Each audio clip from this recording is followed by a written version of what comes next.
Nakaka-nervous. Nakaka-nervous pa lang isa eh. Kaya mo yan! Kaya. Ito na. Happy week, Sari! Ito na po. Pakinggan natin si Alden. Totoo pala ang sinasabi nila na ang mga magagandang bagay ay darating sa tamang tao. Sa tamang pagkakataon, walang labis, walang kulang, at makakamtan sa tamang panahon. Tama sila. Tinamaan na yata ako.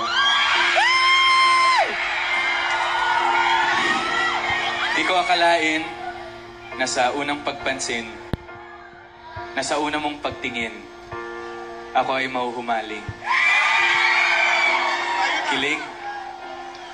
Kilig nga lang ba?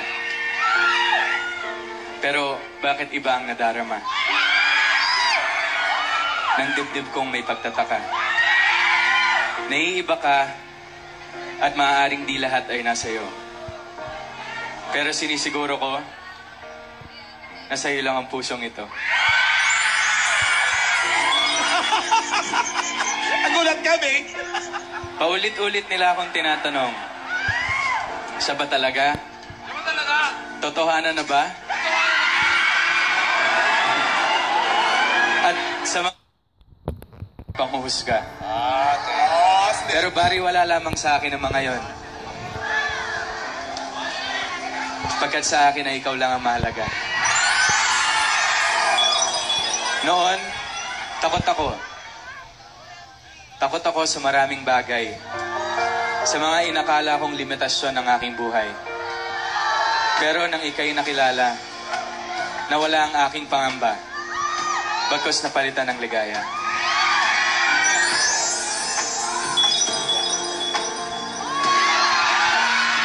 Ala, naiiyak. Ala. Saksi ang Diyos sa marami kong pagsubok. Saksi siya sa marami kong pinagdaanan. Pero marunong siyang magbigay ng palatandaan na malapit ako sa dapat kong patroonan. Pinasamahan niya ako ng isang anghel. Isang anghel at mananatili pang habang buhay.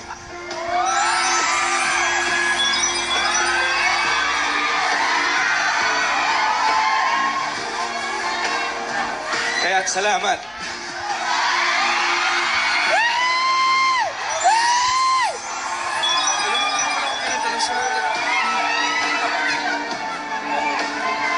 Dali, makikita mo eh. Surprise nga yung dulo eh. Surprise yung dulo.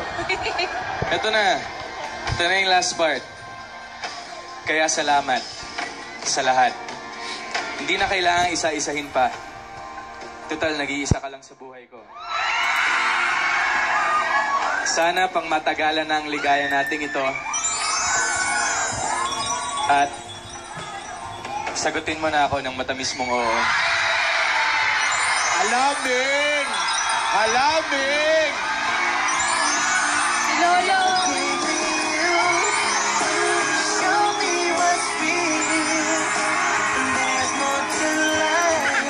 Bakit, Lola?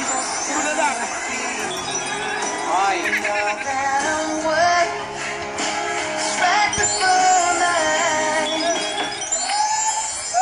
Ay!